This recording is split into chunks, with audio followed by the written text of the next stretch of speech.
Hi, I'm Jonna Till Johnson, CEO of Nemerdes, here with my co-host. John Burke, CTO of Nemerdes. And you are listening to Heavy Strategy, the show that tries to ask the right questions, not give the right answers. On today's show, we're going to be talking about preparing for the apocalypse, which is not the cryptocalypse. Cryptocalypse. That does totally get a show, though. John, what else is it not? It's not the slopocalypse, which also should get a show of its own. And it's not the robo-apocalypse. We're going to let that one slide for now. Robot overlords, please observe. No, we're talking about the epochalypse, not the apocalypse. The epochalypse, or year 2038 problem, is born out of the fact that in Linux systems, the date and time have, in the past, mostly been tracked relative to midnight UTC on 1st of January 1970, aka the Unix epoch. They have a counter running, tracking the seconds or milliseconds or microseconds, depending on the distribution, since that time. In all older and some current distros, that counter is a 32-bit signed integer. And so at exactly 3:14 and 7 seconds in the morning UTC on 19 January 2038, that counter will hit its maximum positive value. It'll be a 0 followed by 31 ones. And it will just keep going, meaning that it will increment that most significant digit and become a 1 followed by 31 zeros, which flips the integer from positive to negative values. And so at that moment, the date and time will go from 3:14:07 a.m. to 20:45 p.m. And from 19 January 2038 to 13 December 1901. Thereby leading an awful lot of Social Security recipients to suddenly become 140 years old. No, I'm sorry. Well, had to throw that in there. Yeah, no joke. And actually, there's a potential impact on senior citizens, and that speaks to which systems are likely to be affected. And, I hear the audience saying 2038, pshaw, that's 13 years from now. No one will be still running an affected version of Linux by then. Well, not so necessarily true. I mean, certainly if Linux is sitting underneath your main database systems or any of your other production systems, probably you're already running a version that has a fix made. Some systems fixed this by shifting from an signed to an unsigned 32-bit int. So that pushes the apocalypse back to 2106. By which time we are all retired. Oh God, or hopefully we will have found something else to run than Linux dating back to the 1990s. Or they've shifted to a 64-bit int, which either pushes the apocalypse out millions or billions of years, depending on whether it is a signed or an unsigned integer. So your main systems are probably safe, and you shouldn't be sweating those like we were doing back in Y2K. Those things will probably be fine, probably. It's also probably true that by 2038, your other servers and the versions of Linux that you're running in VMs or in containers or on desktops, probably they also will have been patched, and just the normal course of upgrading things will have taken care of the problem for them. But again, it's a probably at this point, not an almost certainly. And I just know from experience in our data centers back when I was running data centers and the data centers of the people that we talk to all the time, that there are still a distressingly large number of systems hanging around in their data centers for a long time after end of maintenance, after end of life, and that they're not getting patched anymore once they hit those milestones. And so if it's a system that's not on the front lines facing your users, there's still going to be a chance that this is an issue for those kinds of Linux systems. But where it's almost certainly going to be a problem for some folks already is in their embedded systems, because already a lot of the OSs that are built into devices are Linux derived. They start with a Linux distro, they strip it down and lock it down and embed it in their devices in firmware or, possibly even hardware in some capacities. And those systems may not yet have been patched. the main distro that they were spawned off of might have been, but the distro that's actually getting embedded in the hardware, not so much. And so even though the stuff that's living in our data centers or out on our desktops, that tends to get turned over every 4 to 7 years. And certainly in 13 years, we really better not be running some of those things. We don't replace our embedded systems anywhere near as regularly or as frequently. And some devices have 20 years or longer expected lifespans in place. And some of those systems don't even have an available means of updating the firmware. So even if they came out with a new version of the operating system embedded in their devices, the only way to get it in there would be to rip the devices out and replace them. So, John, many years ago, I used to develop software for embedded devices. Embedded software is really more of an architectural term. Can we get practical on what some of these might be? Are we talking about cameras?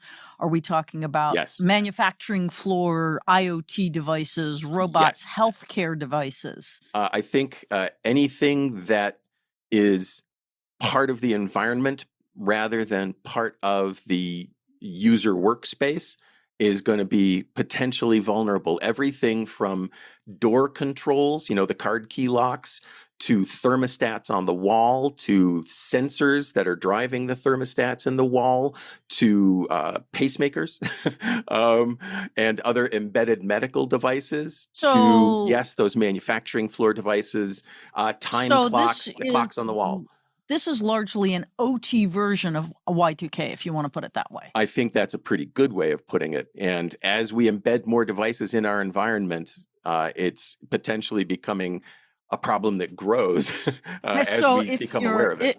so if you're listening to this and you're an IT person, the bad news is that we're scaring you. The worst news is that there may not be something you can do about it because your company may make embedded systems. You may be making robotics. You may be making, artificial organs or anything else. And you're the IT person. You're not the person making the stuff.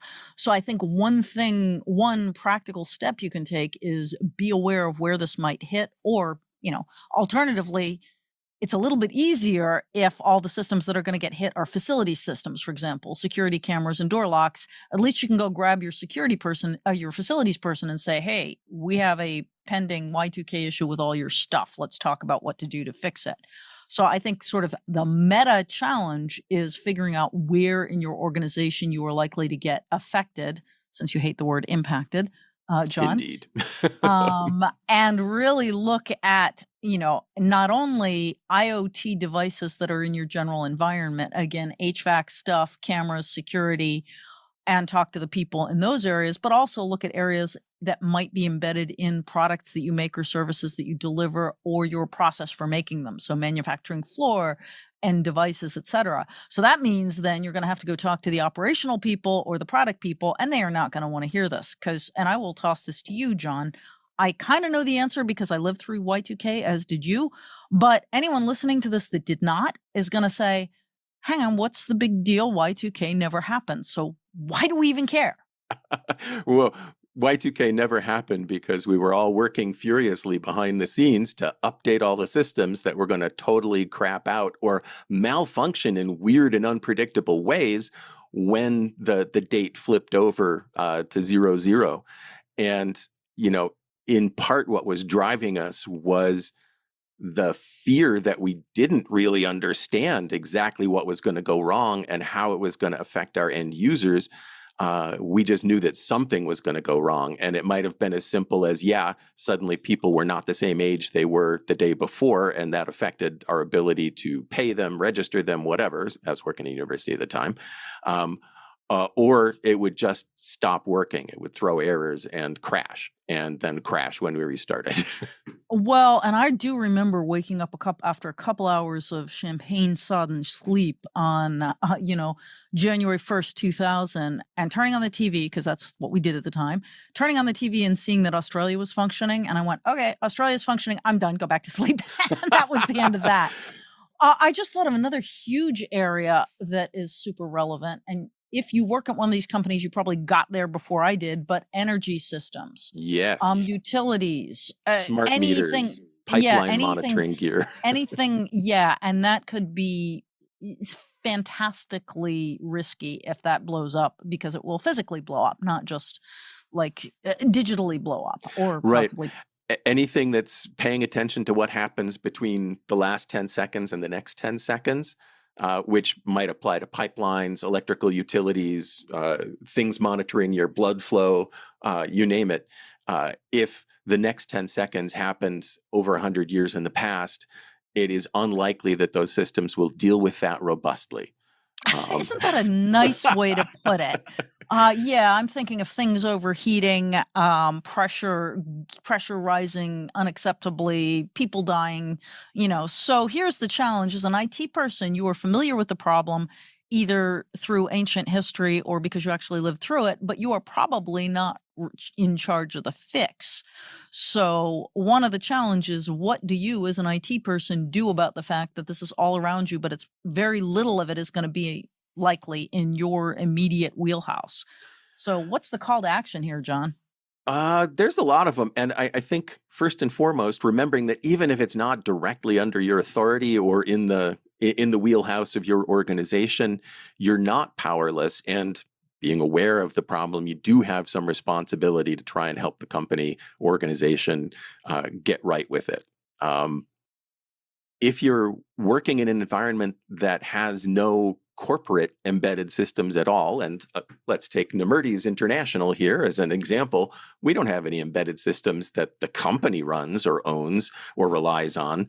So we don't have to do that. And since we're also not running any servers of our own, just knowing that the systems that we buy services from are running current versions of Linux in their front-facing operations may be all that we need to do and can do. But I think we're unusual in having like 0 embedded systems and no Linux servers of our own. If, on the other hand, you do have embedded systems in your environment, but you're lucky enough to be in one of those contexts where you know they get replaced every 5 to 7 years, this should roll over if the stuff you're bringing in starting in the next few years meets the challenge of dealing with Well, Y2038. and again, I'm going to reiterate that your environment is not your environment. You can't look at this from a siloed perspective. You may be running no IT embedded systems, yay you. So probably I would inject a call to action here that says, look at your broader enterprise environment and see where, based on what we're talking about, any OT systems may be existing or plan to exist. So and IT folks should have a voice in that already, because all those things are already on networks and wanting to like punch holes in the firewall and stuff. So the IT team gets involved in the purchasing requirements for any kind of connected systems in corporate environments. And John, that is very sweet of you, sweet summer child. But no, one of the things when we've been working with the folks dealing with IT and OT, the single biggest challenge is the gap between IT and OT, and the fact that IT, sometimes IT is involved if it is facilities. That's why we pulled out facilities. So definitely go talk to your facilities manager. Definitely go talk to your physical security manager. Those ones are obvious. So HVAC, servers, make sure printers is within your bailiwick, so that's good.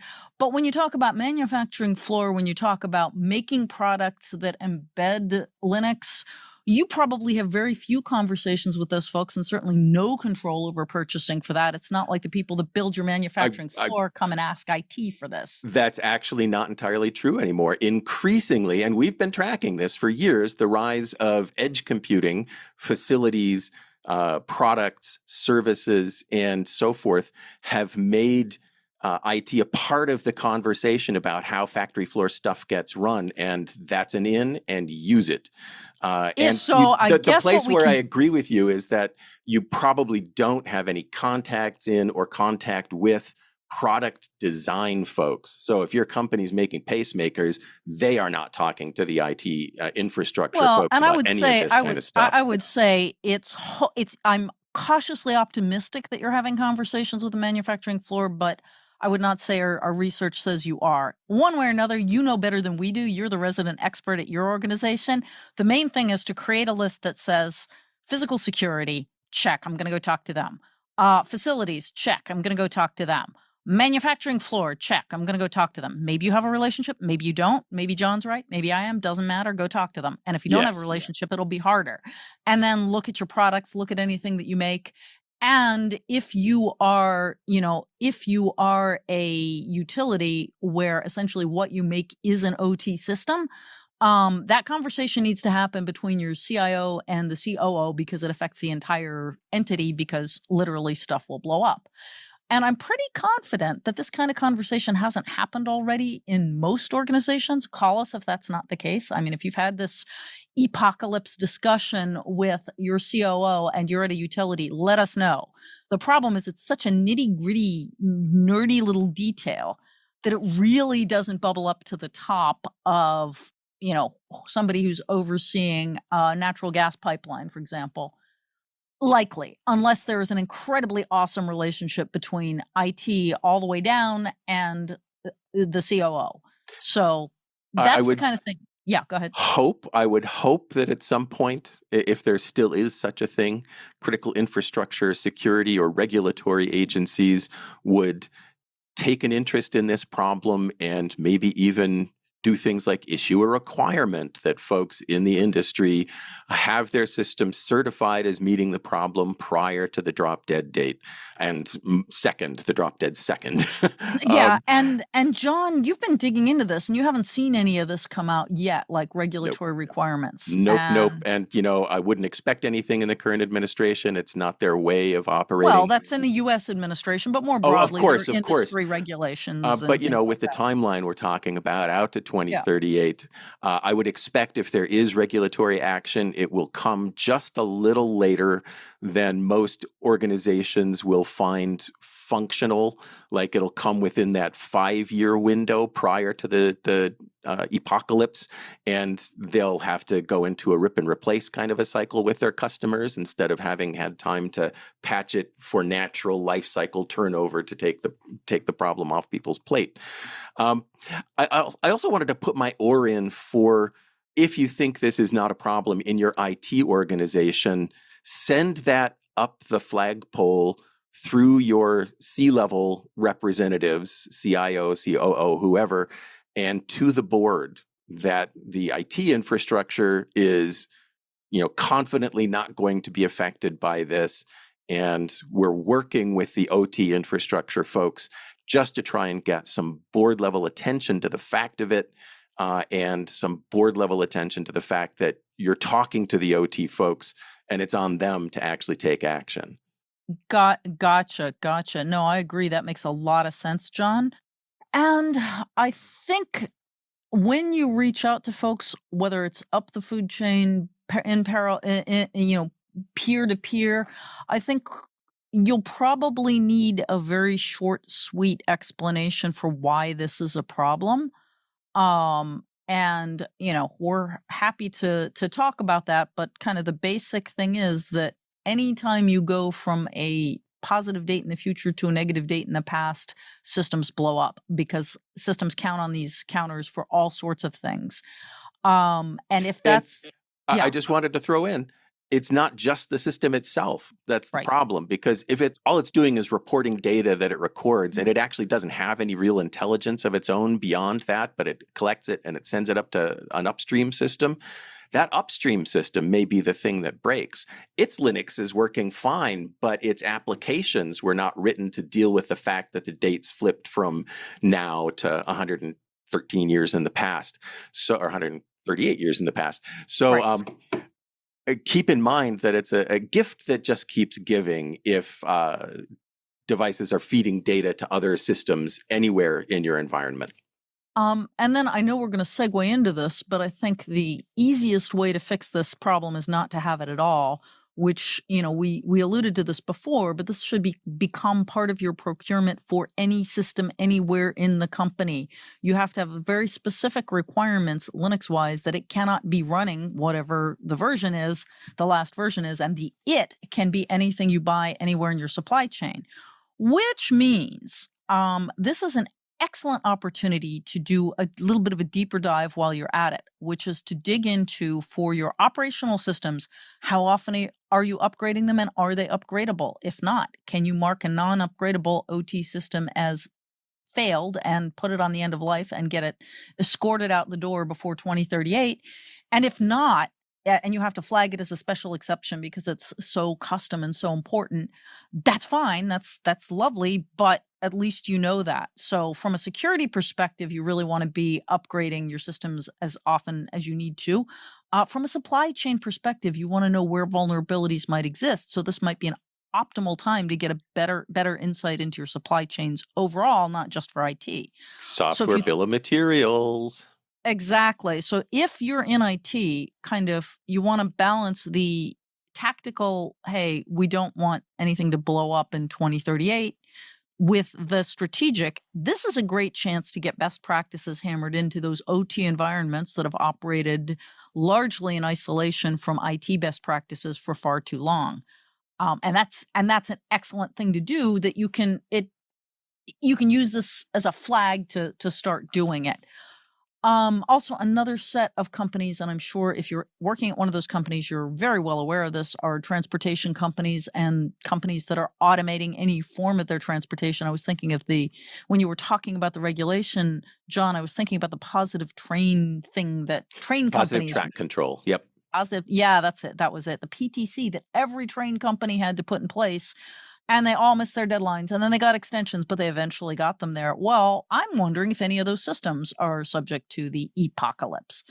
A And scary thought, and yes, a good one, and a good illustration of how long it can take to roll out a exactly. technological fix in an OT environment. And so you really get to you need to get a project in motion to figure out which OT systems your company or organization is responsible for are potentially at risk, to either determine that they're not or determine that they are and figure out what the timeline is for replacing or fixing. Because for these kinds of systems, 13 years is not a huge comfortable margin. If it takes 6 years to replace all these things, that means you've got 7 years, not 13, to figure out how and when you're going to do it. Line up funding if it's a big, expensive endeavor. And again, the board needs to be involved at that level, almost certainly.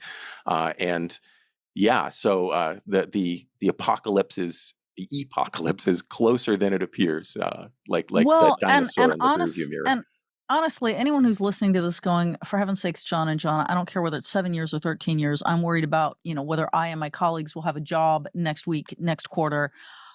This is true. However, you do want to, as long as you're treating things, as long as you continue to do your job, probably one of the easiest ways you can kick off this conversation is by reaching out to all the people we've talked about. So anyone responsible for physical security, for facilities, for any form of targeted OT in your environment, whether it's manufacturing floor or whatever, gas pipes, anything that you have that you are doing that could potentially be affected, invite them all over for coffee and donuts, beer and pizza, a sandwich and soda, and play this podcast and then see what they want to do. Because this is the kind of thing that while you need to start well in advance, if you start well in advance, it shouldn't take up days, weeks, nights, weekends. A couple hours a week tops is probably going to get you very far down the path if you've got the right people on board. And certainly if you bubble this up to senior executives, at least you will have done your duty letting people know that this problem exists. And yes. I'm wagging my finger, so Jonna knows I want to jump in on that point. For those of you playing along at home, doing your duty. That is an excellent seg into due diligence. And if you're a company that grows through mergers and acquisitions, generally there is a part of that process that is due diligence on IT stuff, and that's a great place to start the conversation as well. Add it to the checklist of things that you go through for the companies that you're acquiring or merging with. Are they ready for this? Are their embedded systems ready for this? Do they have a plan for getting their embedded systems ready for this? It will raise the profile of the issue in a way that's not confrontational, but prominent if that's the way that your company grows regularly. And excellent thought on that, John. The other thing you are doing is you're giving the people who are doing the purchase another tool in getting the price down. Oh, Oh, yes. you don't have a plan. That's going to be another $5 million. So I'm going to offer you $5 million less. Okay, $5 million may be a drop in the bucket, but hey, if we're going to look at some severe economic weather, every million counts, right? And so, yeah, I think that's the kind of thing you can do is build everything into the procurement process, build everything into the merger and acquisition process, raise it to the level of anyone who might be involved in regulatory compliance, and then see what it is you need to do. It may be as simple as making sure that there isn't a system on your premise that is 13 years old come 2038. That could work. That's a very simple fix, and that saves you all the time and energy of trying to figure out which systems might be affected. If the systems that they're replaced with are also compliant. Yes. Yeah, it's a big if. But that is the kind of thing that you can say, okay, this is happening, and then 2 years down the road, when the CFO is in an argument with somebody about why we can't purchase things at slower purchase cycles, the answer can be, hey, we have to end of life the existing stuff. So here are some firm deadlines. So you can't fiddle with that number to get the quarterly report to look better. Fiddle with some other number, so to speak. But these are all, if you start so far in advance, it doesn't have to be a huge, long, draw out your battle plan, send, 500 engineers to work. It can be literally a once a month, meeting where you discuss the progress that you've made and things that you need to do. And in a perfect world, either you don't have the problem or you can solve the problem by simply making sure you never get the problem by eliminating older systems and building into your procurement and merger strategy, never bringing them in the first place.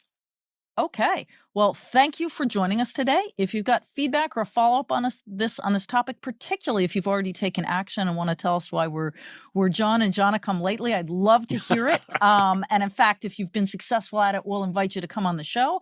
That is another thing. If you want to be on the show, call us. We'd love to hear from listeners. We love to have listeners come on. You can identify yourself to as much or as little as you need. We're fine with Bob from a financial services company. Or if you wish to give your full name, rank, and serial number and accreditation, that's fine too. But in any event, if you've got feedback or follow-up, reach out to us at packetpushers.net/follow-up or /FU. We'd love to hear from you about your experiences and opinions. You can also check out the packetpushers.net site. You'll find all of our other cool podcasts, including Network Break, which helps you stay current on the latest tech news and what it means, as well as lots of cool merch. You can buy merch for your favorite podcast channel, as well as newsletters, a job board, Slack, and lots of other cool people hanging out. If you want to talk to me or to John directly, you can reach out to us at nemertes.com. That's N like Nancy, E like Edgar, M like Mary, ERT like Thomas, ES like Sam, nemertes.com. We look forward to hearing from you.